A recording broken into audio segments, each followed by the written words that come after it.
Bonjour et bienvenue dans Tu as ta place, le podcast de l'UIMM. Dans ce podcast, nous allons découvrir des histoires inspirantes, des témoignages de femmes passionnées qui prennent des initiatives, qui innovent et surtout qui contribuent activement à la transformation de notre industrie. Aujourd'hui, nous allons écouter Corinne. Elle est chef d'entreprise et elle a trouvé sa place dans l'industrie. Corinne, parle-nous de cette entreprise que tu as créée. J'ai créé la société Altinova en 2003. C'est une société qui est spécialisée dans les équipements pour aménagement cyclable. On est parti avec l'idée de participer au développement de l'utilisation du vélo. Aujourd'hui, on a une équipe d'une centaine de personnes, d'une centaine de salariés qui fait du design de produits, fabrique, assemble, installe des produits pour nos clients qui sont essentiellement des collectivités et des entreprises de transport de voyageurs. Tu as dit « on », c'est parce que vous êtes deux en fait. Oui, tout à fait. Alors, on a créé la société à deux avec mon associé qui est aussi mon mari. Voilà, on a démarré ensemble juste après avoir terminé nos études d'ingénieur. Et on a développé cette société ensemble avec un gros focus sur le fonctionnement en équipe. Donc, en fait, chez Altinova, on considère que tout produit, tout projet se construit en passant un petit peu par chacun des membres de l'équipe. Et donc, c'est une aventure industrielle, mais c'est aussi une grande aventure humaine. Alors, tu as fait l'école centrale de Lille. C'était une voie pour aller dans l'industrie ? Alors, pas du tout. En fait, le cheminement vers l'industrie, c'est un cheminement autour d'un projet.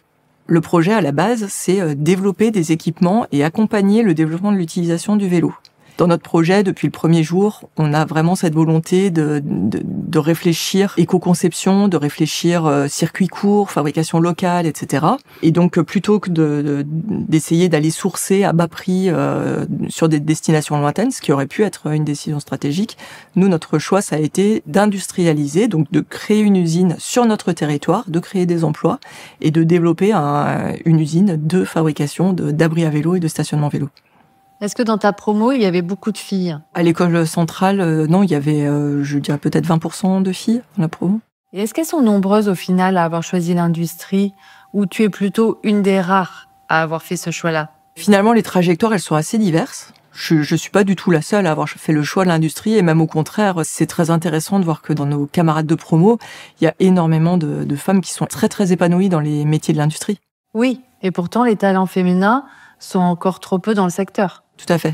Et c'est sur des sujets de compétences techniques, mais aussi d'état d'esprit. La société est faite d'hommes et de femmes à peu près à 50%, et ça amène un équilibre dans le fonctionnement des relations entre les gens, et donc c'est très important d'arriver à retrouver ça dans l'entreprise. L'industrie, c'est aussi un secteur d'activité qui est très intéressant parce que c'est très concret, en fait. On crée des choses, on fabrique des choses, on imagine, et puis à la sortie, on a des produits. Et donc, c'est des métiers qui sont très épanouissants pour tout le monde. Et il y a vraiment beaucoup de place pour l'épanouissement des femmes dans ces secteurs-là.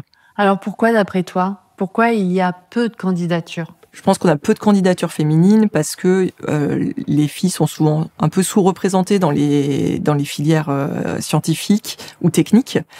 Et ça se traduit forcément par une sous-représentation dans les candidatures qu'on reçoit. Aujourd'hui, travaillant dans l'industrie, je ne vois pas de raison pour qu'il y ait un déséquilibre aussi important entre les femmes et les hommes. Il n'y a aucune raison valable. Donc, c'est notre rôle, en venant de l'industrie, de partager ça, de partager ce message. Venez dans les entreprises, venez voir comment ça fonctionne. Il y a de la place. On n'est plus du tout sur des métiers masculins, en fait, dans l'industrie.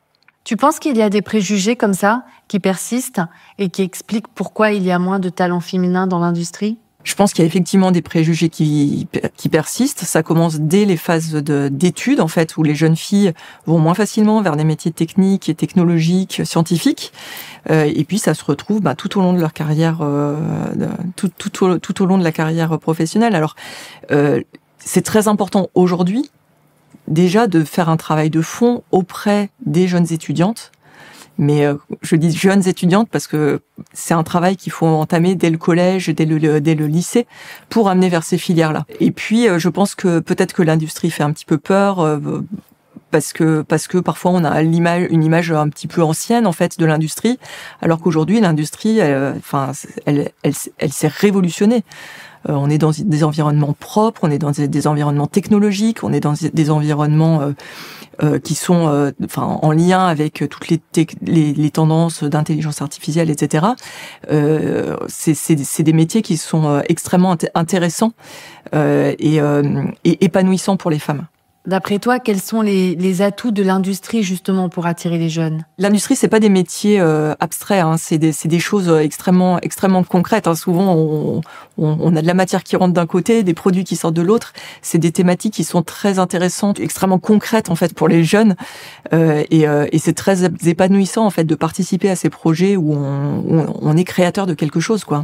Moi, je pense que le fait de réaliser plusieurs immersions dans des entreprises bien avant le bac, c'est nécessaire pour aller vraiment toucher à des métiers très variés. Il y a un manque d'ouverture et de connaissance de ce qui peut se faire dans l'industrie, et il faut qu'on arrive à agir là-dessus. Aujourd'hui, en fait, l'industrie, on a deux enjeux actuellement. On a un enjeu de maîtriser notre industrie, d'être en capacité de produire, et un enjeu de protection de l'environnement. C'est des enjeux qui sont à la fois très complémentaires et très intéressants parce que dans notre secteur, on a la capacité d'agir sur notre société aujourd'hui et demain. Et donc, c'est des beaux projets, ça ouvre des opportunités pour des très beaux projets professionnels. Qu'est-ce que tu dirais à une jeune fille qui s'interroge et qui se dit « Mais est-ce que j'ai ma place, moi, dans l'industrie ?» C'est difficile de répondre à cette question. En fait, pourquoi n'aurais-tu pas ta place dans l'industrie? Déjà, commençons par là. C'est la première question que je lui poserai et que je me pose à moi. Aujourd'hui, dans l'industrie, on a une femme peut s'épanouir, mais de manière très complète. Alors, je dois également préciser que dans l'industrie aujourd'hui, il y a certes beaucoup d'hommes, mais du coup, l'accueil et l'intégration des femmes en est presque facilité en fait. C'est-à-dire qu'il y a vraiment une place qui est plutôt très favorable en fait pour les femmes et les filles qui intègrent les équipes. En fait, il y a vraiment pas d'état d'âme à avoir. C'est pour ça que je pense que j'ai du mal à le formuler. C'est qu'il n'y a pas d'état d'âme, c'est pourquoi ne pas venir dans l'industrie. Il n'y a pas de raison aujourd'hui réelle pour ça, quoi. Enfin, dernière question, tu as ta place dans l'industrie. Comment ça résonne en toi, cette phrase? Tu as ta place, ça veut dire ne te mets pas de frein avant d'essayer. Tente, viens voir. On a des métiers sur lesquels tu vas pouvoir t'éclater, en fait. Aujourd'hui, dans nos équipes dans l'industrie, on n'a que des femmes épanouies, mais sincèrement épanouies autour de leur métier. On a des métiers qui permettent d'associer des ambitions professionnelles, une vie de famille, un environnement épanouissant, créatif, innovant. C'est beaucoup de conditions et d'éléments qui permettent d'avoir un très bel équilibre entre sa vie professionnelle, sa vie personnelle. Dans l'industrie, toutes les femmes ont leur place et on a des centaines de métiers à proposer qui sont parfaitement adaptés à tout un chacun. Merci Corinne d'avoir partagé ton histoire et ton expérience avec nous. Comme Corinne, les femmes sont de plus en plus nombreuses à faire le choix de l'industrie, un secteur où chacune a sa place. Vous souhaitez vous aussi découvrir toutes les voies d'accès à l'industrie pour les talents féminins? Alors rendez-vous sur tuasataplace.com.